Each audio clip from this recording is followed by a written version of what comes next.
Good morning, YouTube. Hey, today I'm going to take you through how to make money with inflation.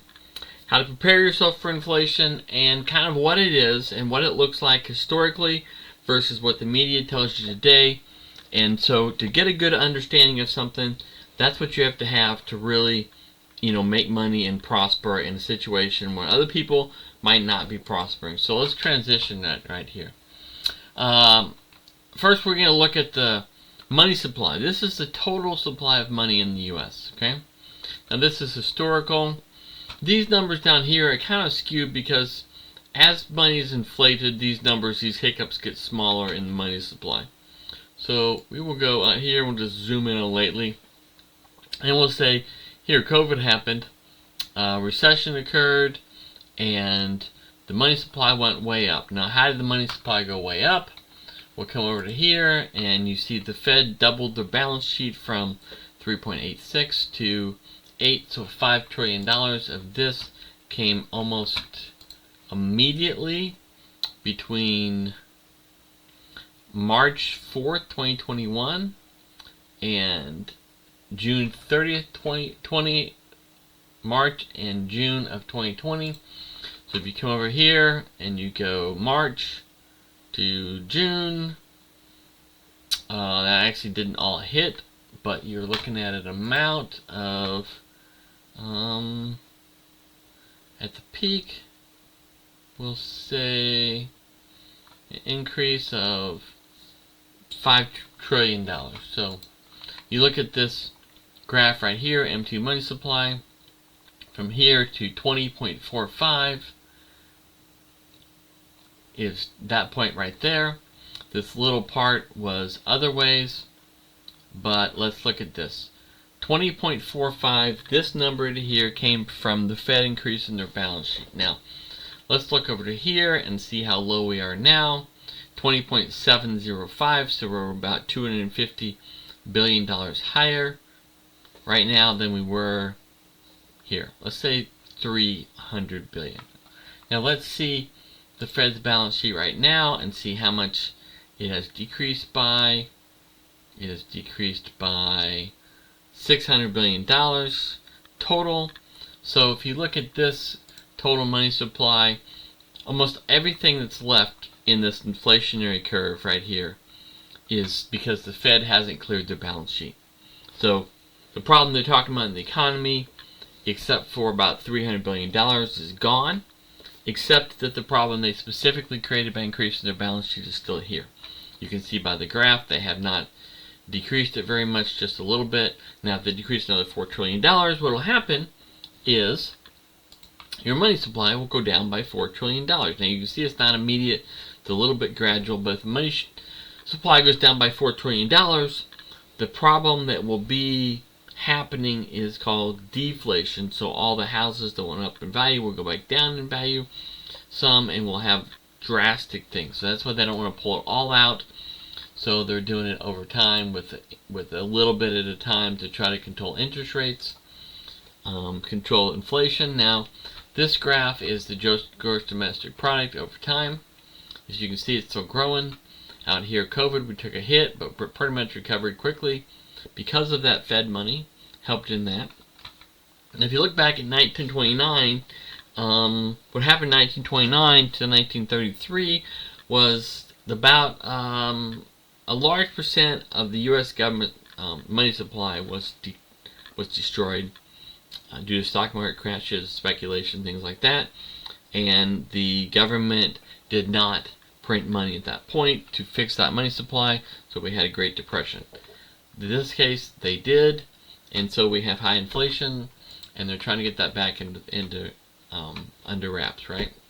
This is the inflation rate, Fed rate over time. You can see they're taking it up here to fix inflation. And if you look over here, here's a graph which I think is very interesting, and this is the inflation rate over time. This is a 5-year view, and as you see, it's going down here, 2%, and all of a sudden it goes up. Now it's coming back down. They want it at 2%, doesn't hit that. It's 4 point something. Probably go down in a while, but if you look longer than that, this 2% rate target is not normal. It's normal for 10 years, and that's great. But go back 25 and say, Okay, it's bouncing around 2%. Here it is. Max chart. Whoa. What happens here? Oil crisis. Jimmy Carter's president. He's not fixing the things. You have a war, some other things. And so having this volatility like we have right now is pretty normal. It is more normal in a non-manipulated economy than in a properly manipulated non-capitalistic society. So if you go around here in the 1960s, they had gold. They didn't have the ability to manipulate the currency like they do today. And now today what they're doing is raise interest rates to manipulate the currency to bring this back down to their 2% target. But as you can see, this problem that the Fed is fixing was created by the Fed. They still haven't reduced their balance sheet enough to get rid of the inflation, and so they don't need this high interest rate. All they needed to do was get rid of their balance sheet some. If they had destroyed $4 trillion here on their balance sheet, then inflation would have probably been under control, because it's not the amount of money in people's pockets that causes the problem. It's just the amount of money in circulation. And so that would cause constraints on some other places like banks and things, and they were trying not to do that to banks.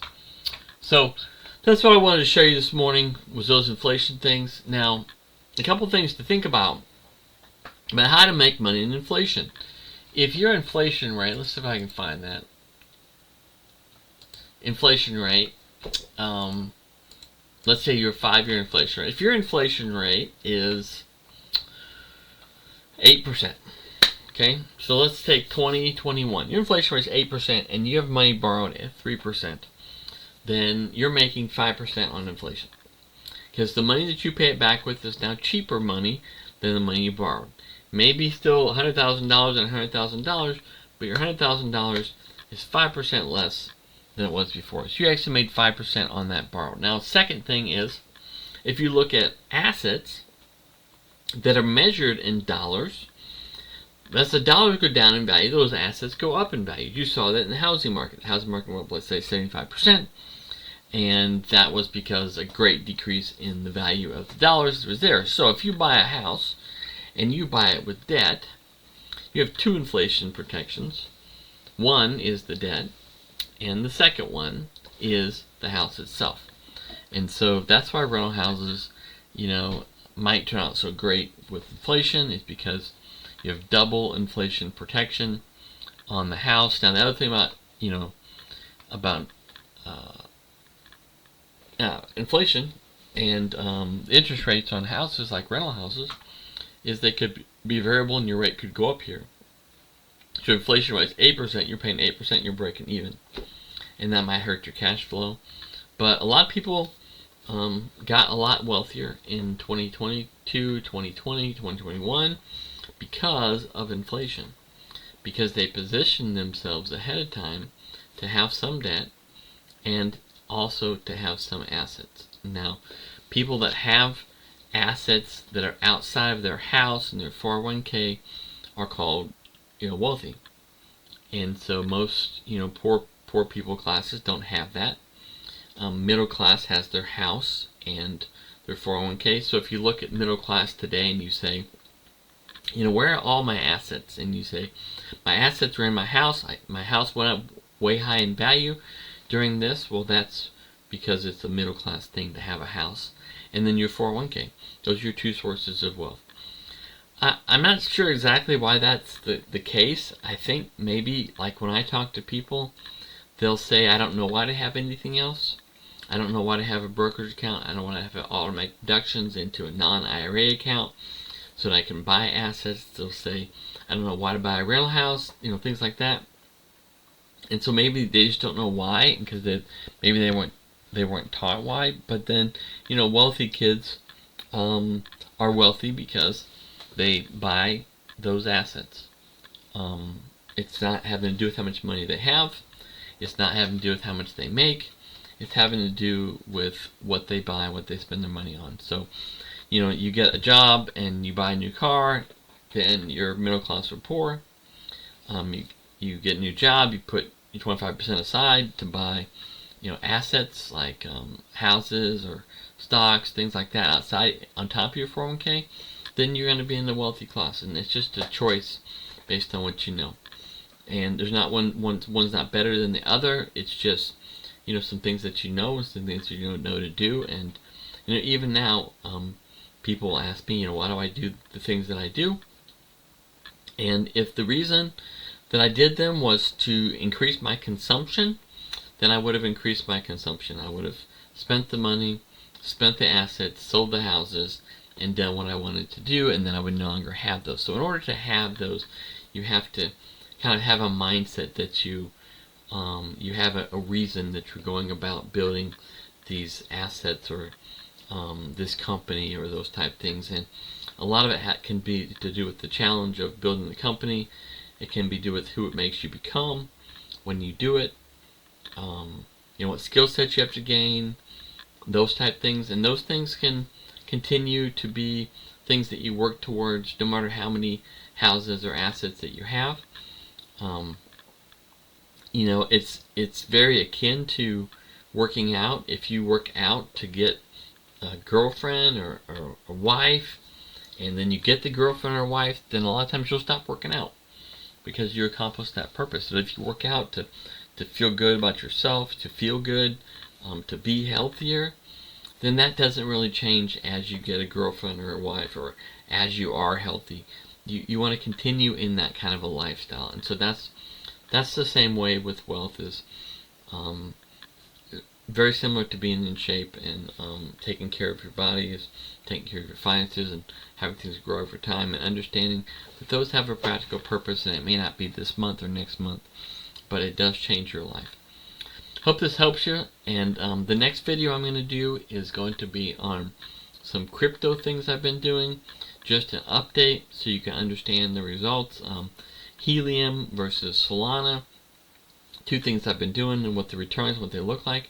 And I will talk to you later. Like and subscribe if you want more content. Bye.